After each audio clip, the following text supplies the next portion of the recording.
I have done all of those dumb shit. I've made all of those mistakes. I've had all of that. My ego doesn't require any of those things anymore. So now I can be free mentally to focus and invest and not be distracted by all of these things. Oh, bro, come on. I've done it. I'm like, I think about it.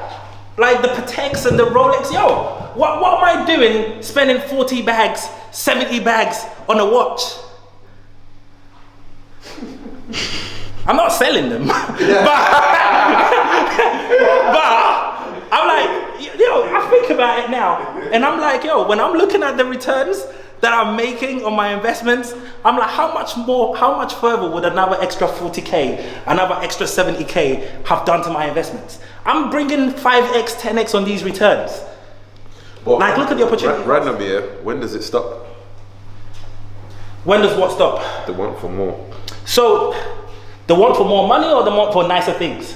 Money and nicer things.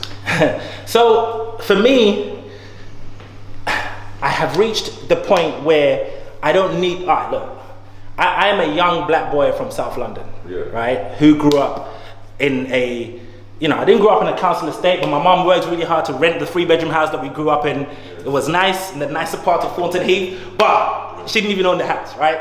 My job growing up was, I wanted to retire mom, look after her. I managed to retire mom like 4.5 years ago. Her full-time job is babysitting my daughter, right? That's her full-time job now. So that was for me the goal. And the goal then was, I wanted the nicer things. Like, I wanted the nice cars, I wanted to live well, I wanted to do all of that stuff. I'm 33 now. I made my first million when I was probably about 26, 27. I've had Lambos. Me and Keith and them, we've had twin Lambos, we've had twin Bentleys. I remember one time, bro, for my 30th birthday, I bought a brand new Bentley Super Sport convertible. I remember paying 250K for this car, I remember when you showed me. Bro, it was a sick whip. I was bowling, but I paid 250K for this car. I kept the car for 8 months. Sold it 8 months later for 160. 80K lost. You know what I just went and done? I went and got another Super Sport. Straight up. Went and bought another Super Sport. This time it was winter time, so it wasn't convertible, it was a coupe. I got rid of that car. Another 6 months later, went and bought another brand new Bentley. So within one 18 month to 2 year period, I had 3 Bentleys.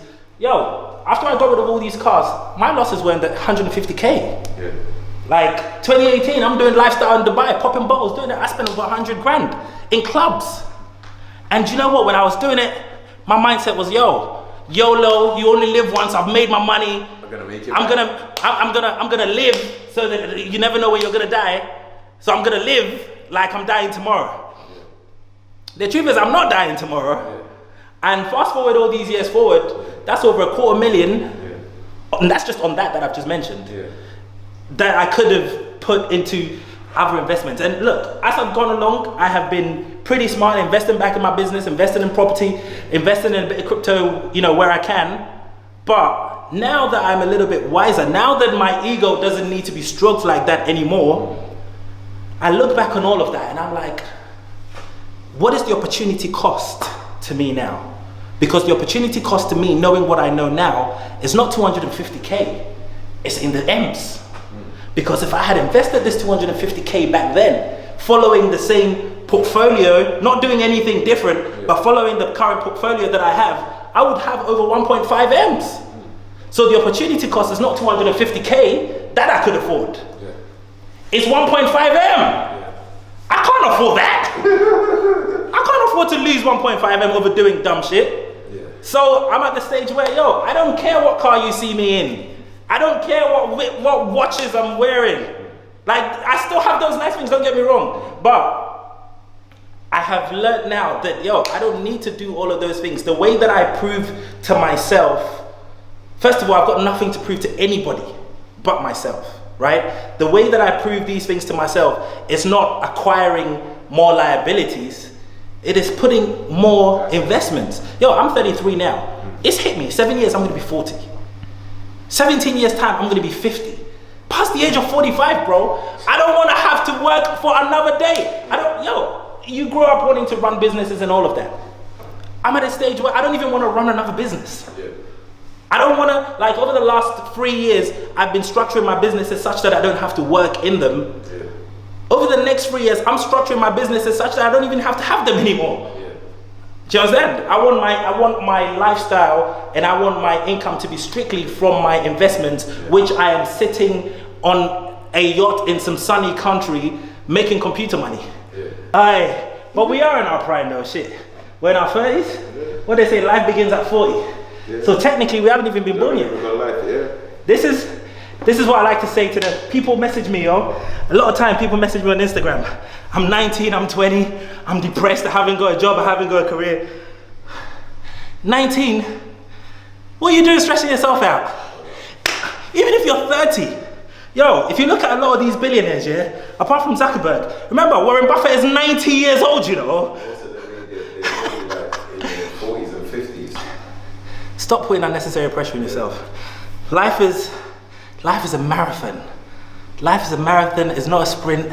Take your time, get to find your feet, get to find what you love, get to find what contributions you can make to the world. Do it in your own time. Nobody's as successful as they look on Instagram. Like, don't be fooled. Yeah, nobody's as successful as they look on social media. A lot of it is stunting, and those that are not stunting, it's only a very small percentage who are actually making money legitimately. So don't fall into that cycle. Take your time, find what it is that you can contribute to the world. And all of these timelines, you have to be married by 30, have kids 35, own a house, do all of that. Fuck all of that. Those are bullshit rules and you don't have to let that apply to your life. Take your own time, do it at your own pace. Be happy. For me right now, that's my motive in life, you know. I just want to be happy. I want to do everything that I'm doing because that's what I want to be doing. I don't want to do anything because I'm forced to, because I've put myself in a position in life where I'm being forced to do anything. No, I want to have the freedom to do what I want to do. And sometimes, and especially if you're at a stage where you haven't got much to lose, you don't understand the value of that. When you don't have a lot to lose, you have so much leverage. You can pretty much do whatever you want. Because once you start acquiring, if you think about success being a journey going up a mountain, right? Climbing up a mountain is hard enough as it is. But once you start adding unnecessary expenses, big houses, big cars, big liabilities to all of that, those are all then shackles that you put around your legs. That makes that journey up the mountain even that much harder, right? You don't need that. You don't need none of those liabilities. Free yourself, keep yourself free and light.